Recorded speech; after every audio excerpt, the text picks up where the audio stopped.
हमारी एक सिस्टर हैं जो हॉस्पिटल में मैनेजमेंट में है, मैनेजर हैं। तो उनकी कोई सबॉर्डिनेट, वो उसको हर चीज़ से प्रॉब्लम ही थी कि वो लड़की भी मुझसे वो करती है, हर लड़की से प्रॉब्लम उसे। तो उन्होंने नोट किया कि काम नहीं कर रही है। तो जब भी उसे बुलाती थी किसी भी, वो मोटे मोटे आंसू उसका बहाना शुरू। तो उन्होंने 2-3 बार उसे मतलब सांत्वना दे के थोड़ा समझू के कर दिया। उन्होंने देखा काम तो कर ही नहीं रही, या इसको हर किसी से प्रॉब्लम है, मतलब प्रॉब्लम इसमें भी तो हो सकती है। तो उन्होंने उसको काम देना शुरू किया, प्रेशर वाला काम, कि भाई काम करो। With in a month she left. अच्छा, आप सुशील सर, आप चलो, आपने एक बहुत अच्छा पॉइंट उठाया।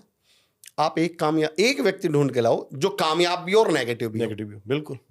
आपने कभी इस बात पे गौर करना शुरू किया है कि जितनी भी नेगेटिविटी की बात या जितनी भी दुनिया से शिकायतें मिलेंगी वो कमजोर और कमजोरों को मिलेंगी? बिल्कुल। कल ही मैंने एक रील डाली अपने, मेरा एक यूट्यूब चैनल है अमर चौधरी ऑफिशियल के नाम से। तो कल ही मैंने एक रील डाली उस पर, और मैं फॉलो कर लेना। मैंने उसमें एक रील डाली सर, और मैंने उसमें ये कहा कि जब कभी हम बीमार पड़ते हैं तो मम्मी कभी खीर या हलवा, की बच्चे हैं चलो कुछ बना के दूं, खीर हलवा या जूस देती है। तो कभी नोटिस करना सर, हमें बुखार हो, तबीयत खराब हो, ताप चढ़ रहा हो या हमारा गला खराब हो, उस समय वो खीर, वो हलवा, वो जूस कैसा लगता है, स्वाद कैसा लगता है उसका? उतना कसेला, बिल्कुल, थोड़ा कड़वा सा लगता है। बिल्कुल। मेरा क्वेश्चन, क्या वो खीर सच में कड़वी है सर? नहीं। क्या वो हलवा कड़वा है? क्या वो जूस सच में कड़वा है? नहीं। एक्चुअली मैं बीमार हूँ, मैं कमजोर हूँ, मैं कहता हूँ इस खीर और हलवा को दुनिया की जगह रख लीजिए, और मैं दुनिया को बीमार बनाया जा रहा हूं। दुनिया की जगह रख लीजिए सर। बिल्कुल। हर कमजर्फ को, हर बेकारे को, हर निठल्ले को, हर आलसी को, हर काम ना करने वाले को ये दुनिया बुरी लगेगी, रिश्तेदार बुरे लगेंगे, दोस्त बुरे लगेंगे, दुनिया चालाक लगेगी, दुनिया सबको मुझसे प्रॉब्लम, दुनिया मतलबी लगेगी। मैं आपको भी एक टास्क दे रहा हूं, अपने आसपास उन लोगों को नोटिस करना जो बताते हैं दुनिया मतलब ये है, उन लोगों को नोटिस करना जो कहते हैं रिश्तेदार किसी के काम नहीं आते हैं, उनको नोटिस करना कहते हैं जो ये दोस्त किसी के काम नहीं लोग हैं, नोटिस करना वो सारे आलसी मिलेंगे, बेमेहनत करने वाले मिलेंगे, फेलियर मिलेंगे। और फेलियर शब्द को मैं माफी के साथ और मैं दृढ़ता के साथ कहता हूं सर, फेलियर शब्द की तो बेइज्जती की है इन लोगों ने। बिल्कुल। एक्चुअल में वो सेल्फिश है। मैं सेल्फिश भी नहीं। अरे सर, अरे क्या पॉइंट छेड़ा है आपने, सेल्फिश तो है ही नहीं सर, मैं आ रहा हूँ सुशील सर, सेल्फिश तो है ही नहीं। तो मैं फिलहाल ये पॉइंट कहना चाह रहा था। तो सर बेसिकली आप कभी भी नोटिस कर लेना कि जो दुखी है, वो नेगेटिव है, ये सारे आलसी जरूर हैं। बिल्कुल। ये मेहनत, अच्छा अब वो कहेंगे नहीं मैं तो फेल रहता हूँ। हाँ, अब मैं आ रहा हूँ फेलियर वाले पॉइंट को उठाता हूँ। मैं कहता हूँ सर, माफी के साथ लोगों से बोलता हूँ, अगर आप एक रहम कर सको तो इतना करना, इस फेलियर शब्द की बेइज्जती मत करो। बोले जी मतलब? मैं कहता हूँ नाकामयाब और निठल्ले में जमीन आसमान का अंतर होता है सर। 90% वो निठल्ले हैं जो खुद को नाकामयाब कह रहे हैं। बिल्कुल। मैं कहता हूँ नहीं भाई, नाकामयाबी तो कमानी पड़ती है। और सुशील सर आपके माध्यम से और आपको भी चैलेंज दे रहा हूँ, चुनौती दे रहा हूँ सर, चुनौती। एक व्यक्ति ढूंढ कर मैं अब थोड़ा कुरे दूंगा आप लोगों को।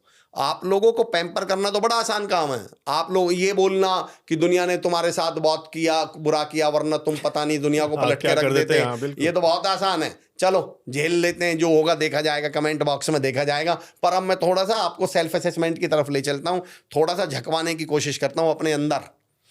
एक व्यक्ति अपनी जान पहचान में, या जिसको आप इतिहास में, या खुद पर मैं कह रहा हूं, एक व्यक्ति ढूंढ के ला देना सर, जिसने सच में जो फेल हुआ हो, सच में, और वो फिर जिंदगी में फेलियर मर गया हो। बिल्कुल। जो सच में फेल हुआ हो किसी भी इंडस्ट्री में, किसी भी सेगमेंट में, किसी भी काम में, और वो फिर कुछ समय बाद चाहे वो किसी और इंडस्ट्री में हुआ हो, चाहे वो किसी और फील्ड में हुआ हो, आप एक व्यक्ति नहीं ला सकते जो सच में फेल हुआ हो और वो फेलियर मर गया हो। उदाहरण देता हूं, कलाम साहब एयरफोर्स में जाना चाहते थे, इंटरव्यू में, एग्जाम में फेल हो गए, भारत के सबसे बड़े साइंटिस्ट बने, राष्ट्रपति बने। बिल्कुल। अमिताभ बच्चन साहब रेडियो जॉकी के इंटरव्यू के लिए गए, सर फेल हो गए। भारत का 21वीं सदी का सबसे बड़ा मिलेनियर स्टार जिनको बोला जाता है, सदी के महानायक बने। सचिन तेंदुलकर 10वीं में फेल हो गए, जिंदगी में कामयाब हुए, गॉड ऑफ क्रिकेट बने। अनिल कुंबले, महेंद्र सिंह धोनी फुटबॉल में फेल हो गए, क्रिकेट में भारत के कैप्टन कूल बने। जिसने सच में आईएएस की तैयारी की हो और वो आईएएस के एग्जाम में सच में फेल हो गया हो, सर वो आज कोचिंग चला रहा होगा जो उस आईएएस से ज्यादा कमा रही होगी, करोड़ों का काम कर रही होगी। बिल्कुल। और नए आईएएस बना रहा है वो। आप मुझे एक आदमी ढूंढ के लाइए जो सच में, जो ये कहानी सुना रहे हैं ना हम फेल हो गए, दिल पे हाथ रख के अपने आप से पूछ लेना, सच में कितने घंटे पढ़ते और सर थे? वो ना ब्लेम डालते हैं। मैं आपको एक वो इनका एक पैटर्न होता है कि जैसे मान लीजिए वो अपने उससे हैं कि भाई निठल्ले हैं, जैसा आप कह रहे हैं, काम नहीं कर रहे हैं, उसका तो दुनिया पे ब्लेम डालेंगे, इसने मेरे साथ ऐसा किया, इसने, फिर वो उसको चैलेंज करेंगे, देखना एक दिन मैं ये करके दिखा दूंगा, फिर वो सेल्फिशनेस में चले जाएंगे, अपने जो उन्हें चैलेंज नहीं हुआ उसको ही भूल जाएंगे। ये आपने पॉइंट दूसरी तरफ ले गए, पर ये बहुत अच्छा पॉइंट है सर, ये जो आपने लिया। उससे पहले एक सेल्फिश वाली बात पे कर लूँ सर। हाँ जी, हम लोग पता सेल्फिश को हिंदी में बोलते हैं स्वार्थी। बिल्कुल। और मेरा एक पॉइंट है सर, लोग कहते हैं हम लोग आजकल दुनिया बहुत स्वार्थी है। मैं कहता हूँ नहीं मेरे दोस्त, हम स्वार्थी हैं ही नहीं, हम बेवकूफ़ हैं। बिल्कुल सिद्ध करूंगा सर अगले 1 मिनट में। बिल्कुल। स्वार्थी शब्द की परिभाषा क्या है? स्व प्लस अर्थी। स्व अर्थी का, विद्यार्थी का मतलब होता है विद्या प्लस अर्थी, मतलब विद्या को चाहने वाला, प्राप्त करने वाला, विद्या को चाहने वाला। स्व अर्थी का मतलब क्या हुआ सर? स्वयं को चाहने वाला, स्वयं का भला चाहने वाला। जरा मुझे बताइएगा सर, अगर मैं एक कंपनी में एम्प्लॉय हूं तो मेरा भला वहां टाइम पर पहुंचने में है या लेट पहुंचने में है? एज एन एम्प्लॉय मेरा भला किस में है? बिल्कुल। मेरा भला मेहनत करने में या काम चोरी करने में है? बिल्कुल। पड़ोसी के तौर पे मैं अभी यहाँ पॉडकास्ट दे रहा हूँ, मेरे बच्चा ईश्वर ना करे, खुदा ना करे, मेरे बच्चे को चोट लग जाए, मेरा बच्चा गिर पड़े, मेरा बच्चा बीमार हो जाए, मैं हॉस्पिटल लेके भागूंगा, मेरा पड़ोसी लेके भागेगा?